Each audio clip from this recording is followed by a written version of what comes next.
اعوذ باللہ من الشیطان اللعین الرجیم بسم اللہ الرحمن الرحیم اللہم صلی علی محمد وآل محمد وعجل فرجہم۔ سورہ مبارکہ المائدہ آیت نمبر 47۔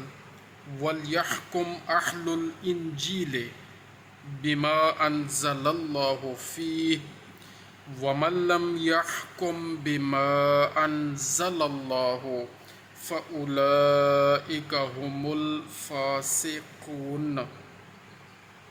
اور انجیل والوں کو جو کچھ اللہ نے اس میں نازل کیا ہے اس کے مطابق حکم کرنا چاہیے، اور جو شخص اللہ کی نازل کی ہوئی کتاب کے موافق حکم نہ دے تو ایسے ہی لوگ بدکار ہیں اور اس کی تفصیل حاشیہ پر موجود ہے۔ ان آیات میں اللہ تعالی نے یہودیوں اور عیسائیوں کی اس بات پر ملامت کی ہے کہ وہ یہودیت اور عیسائیت کے مدعی اور پھر اپنی کتابوں پر عمل نہیں کرتے۔ مصرع خود اصلاح زبان کے مدعی پھر بد زبان کیوں ہو؟ یعنی کہ جو بات کرتے ہیں اور بڑے دعوے دار ہیں، یہودیت اور عیسائیت کے مدعی ہیں، دعوے دار ہیں، اور پھر اپنی کتابوں پر عمل نہیں کرتے، کیونکہ ان کی کتابوں میں بھی تمام احکامات اللہ تعالیٰ نے واضح طور پر ارشاد فرما دیے ہیں، تو ان کتابوں پر پھر عمل تو کریں نا، تو وہ نہیں کرتے۔ وَأَنزَلْنَا إِلَيْكَ الْكِتَابَ بِالْحَقِّ مُصَدِّقًا لِمَا بَيْنَ يَدَيْهِ مِنَ الْكِتَابِ وَمُهَيْمِنًا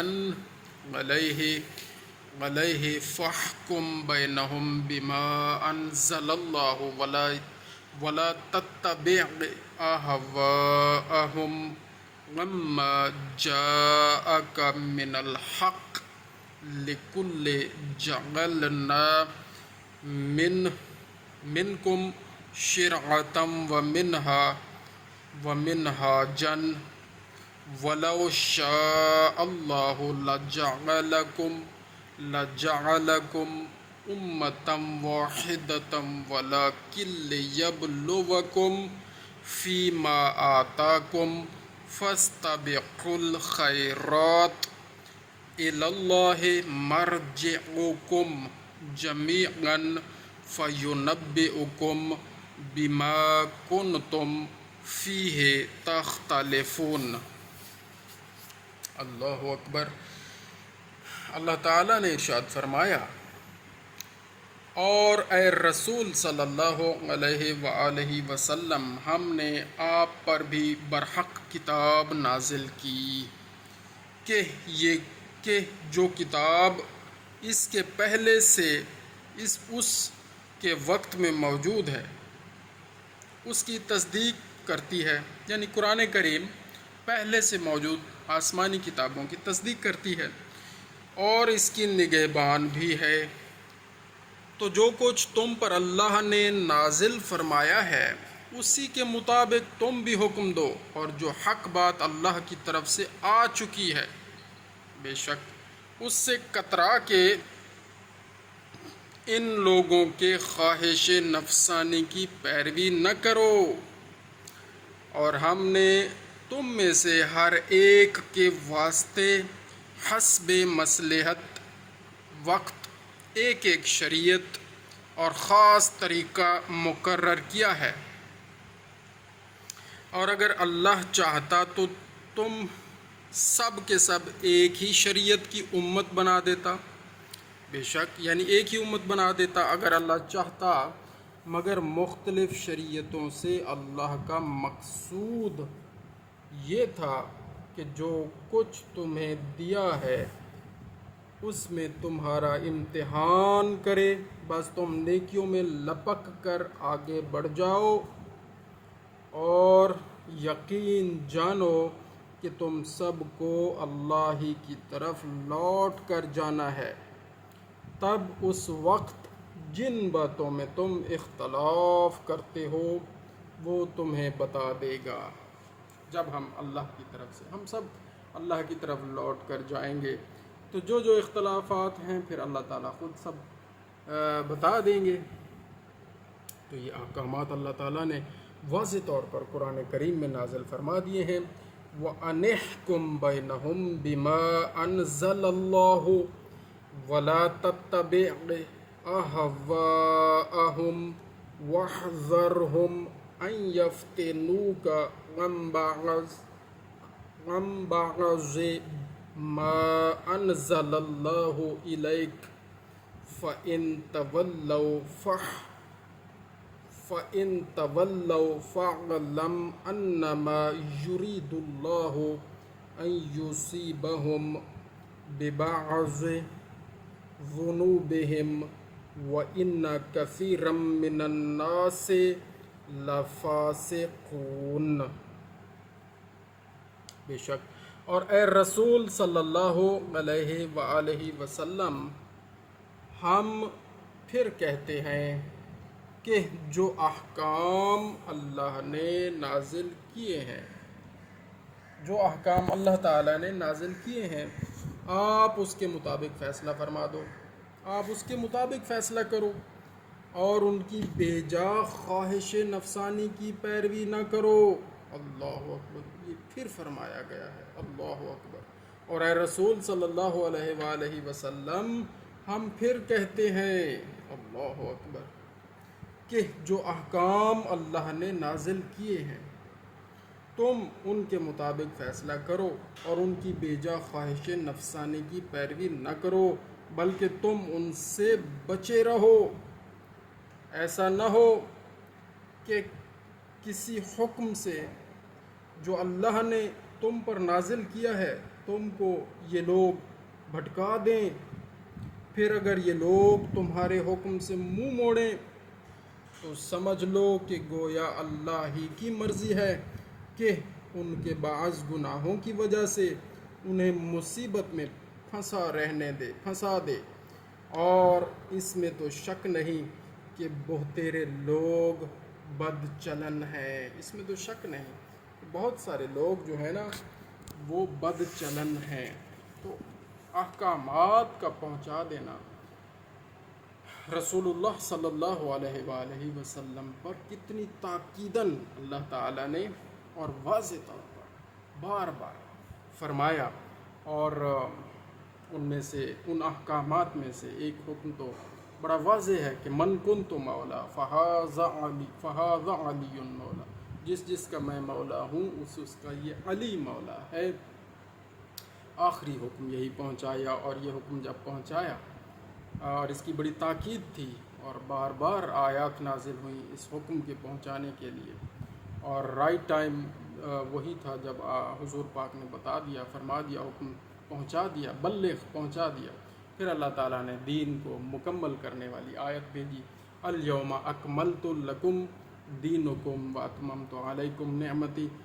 تو یہ احکامات ہیں تو رسول اللہ صلی اللہ علیہ وآلہ وسلم نے سارے پہنچائے ہیں، اور اللہ تعالیٰ کے حکم سے پہنچائے ہیں، اپنی مرضی سے نہیں پہنچائے۔ مولا جو بنایا مولا علی علیہ السلام کو اللہ تعالیٰ کی مرضی سے بنایا ہے، اپنی مرضی سے بالکل نہیں بنایا۔ تو ہم مولا علی علیہ السلام کو مولا کیوں مانتے ہیں؟ کیونکہ رسول اللہ نے اعلان فرمایا اور اللہ کے حکم سے اعلان فرمایا۔ ہم اللہ تعالیٰ کا حکم مانتے ہیں اور رسول اللہ صلی اللہ علیہ وآلہ وسلم کا حکم مانتے ہیں اور ان کی اطاعت کرتے ہیں۔ ہاں بے شک۔ ایک اور آیت پڑھتے ہیں اور یہاں پر اس ویڈیو کو مکمل کرتے ہیں۔ افحکم الجاہلیت یبغون ومن احسن من اللہ حکما لقوم یوقنون۔